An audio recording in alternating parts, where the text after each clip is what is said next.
I want to get the long-term continuing resolution over as soon as possible, but I'm not going to negotiate with myself. A firm stand against self-negotiation from the Speaker of the House, John Boehner. The bigger problem the Speaker might be having is negotiating with his own party. Top Line starts right now.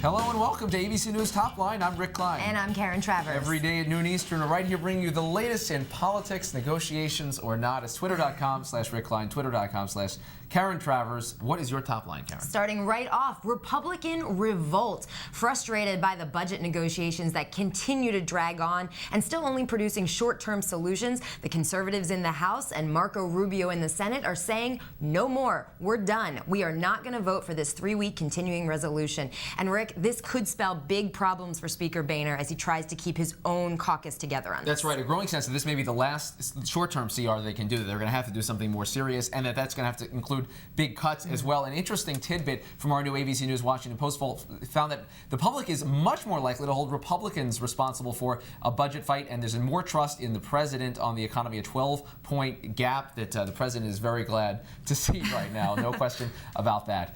Next up today, it's Afghanistan anxiety. David Petraeus is on the Hill this week for the first time since he took over the Afghanistan mission last summer, making the case that the strategy is working. But once again, the public not with him. Only 31% of Americans now tell our pollsters that the fight has been worth it. This is the war in Afghanistan. And this summer deadline that they have set of July 2011 to begin a troop withdrawal looks much, much more difficult even than it did a few months ago. And of course, this is also the period of the year where that winter lull that you saw in fighting is starting to go away, and the fighting will start to intensify in the spring as everybody comes back and the weather gets warmer. So when he goes up there and gives this message, things could start getting worse quickly and the headlines could be very bad. That's right. Barbers shave. Mississippi Governor Haley Barbour went to President Obama's hometown yesterday to slam the administration's economic policies. But Rick, the headlines today are about a shakeup in the still not a candidate's campaign team. Barbour's spokesman Dan Turner quit his job last night after some emails came out where he was joking about the disaster in Japan and making jokes about former Attorney General Janet Reno.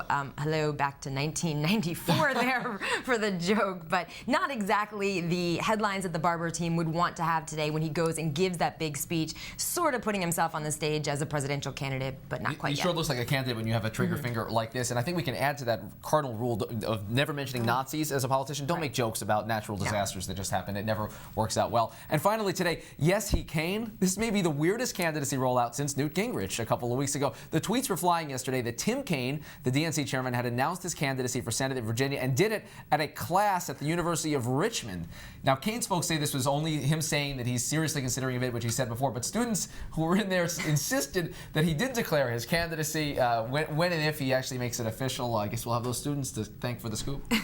Great reporting there. That's right. We begin today's program up on Capitol Hill. Glad to be joined by the chairman of the Senate Energy Committee, Senator Jeff Bingaman, the Democrat of New Mexico. And Senator Bingaman, first off, you've seen the news out of Japan. Is there anything that you've seen in the last few hours that as someone who's watched these issues very closely, has you particularly concerned right now? Well, I haven't watched the news in the last few hours. Based on what I saw early this morning, obviously the situation with the nuclear power plants continues to worsen, and we're obviously wanting to know what could have been done by the Japanese to prevent the problem, and what lessons we need to learn in the regulation of our own nuclear utility industry here. And let's follow up on that, because there's been a big debate going on just in the last couple of days about what it means for U.S. nuclear energy policy. I've seen that you've come out and said we still need to pursue this. Is there anything in your mind that changes as a result of this that we should be looking more carefully, more closely, or maybe slowing down some on? Well, I don't think we know yet. Frankly, we're not yet sure exactly what lessons the Japanese are going to learn from what's occurring there and what has occurred there. And I don't believe the Nuclear Regulatory Commission, which is the agency of the federal government with responsibility to ensure the safety of nuclear facilities, I don't think they've had time either to make a judgment as to what changes they might want to impose or require with regard to U.S. nuclear facilities. Senator, do you feel that the Japanese officials are saying enough at this point, enough to assure their citizens, enough to reassure Americans and U.S. lawmakers that they're on top of this and that they have a plan for how to fix this? Well, I think the situation's changing very rapidly there. It seems to me that they have been making announcements in a responsible way and warning people and extending the perimeter around the nuclear power plant that is causing so much difficulty. I think the truth is we're not going to be able to judge that until we have more facts about what actually is occurring. They may have information that they're not making public, that they should make public, but I certainly don't know that to be the case.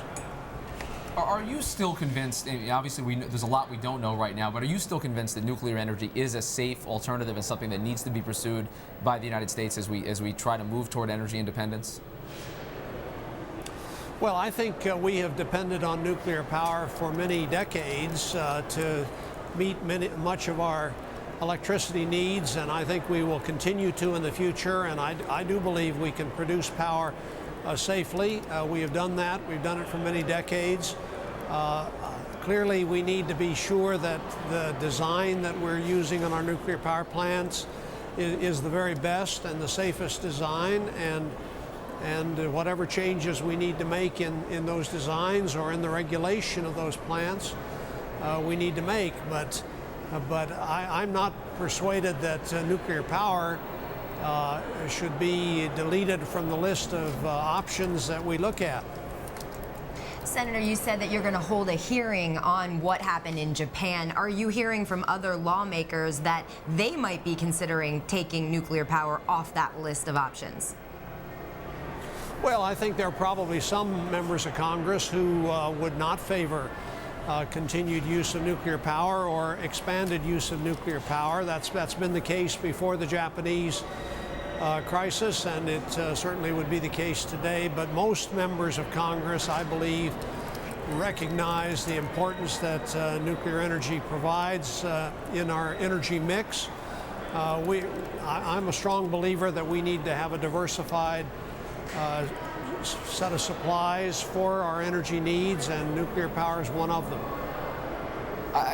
Before we had this crisis to deal with, there was another energy crisis that we were all talking about, and that was, of course, the oil crisis. Prices are still very high. The situation in Libya, very uncertain. The president said on Friday that if it gets to that point, he'd tee up the tapping of the Strategic Petroleum Reserve. Your point is we should already be there. Am I right? You think we should already be doing it. What's the argument now, and what are you hoping to see out of the White House?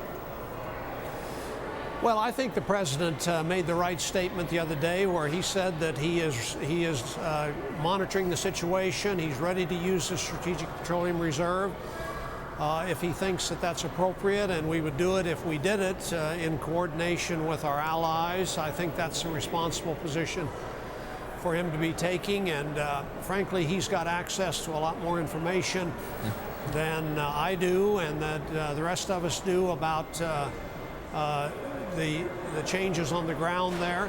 There has been a disruption of supply coming out of Libya, but there at the same time is an ample supply of oil. So I think he's going to have to make that call. I hope we can do it in coordination with our allies. Senator, what is the tipping point for making that call? Is there a sense that the White House is waiting for gas prices to hit a certain price, or a sense that something on the ground in the Middle East will change the dynamics of that? What do you think is going to make the White House push the button on this? Well, I think it would probably be more related to the supply disruption than it would be to the issue of the price. There has been some supply disruption on oil coming out of Libya. If that were to increase, if we were to see further problems with oil coming out of Libya, then I think the president would have to look at it very seriously. All right, Senator Jeff Bingaman, the chairman of the Senate Energy Committee, a Democrat of New Mexico. A lot to balance right now in that committee. Good luck getting through this difficult time on a lot of different fronts. Appreciate you being here, Senator.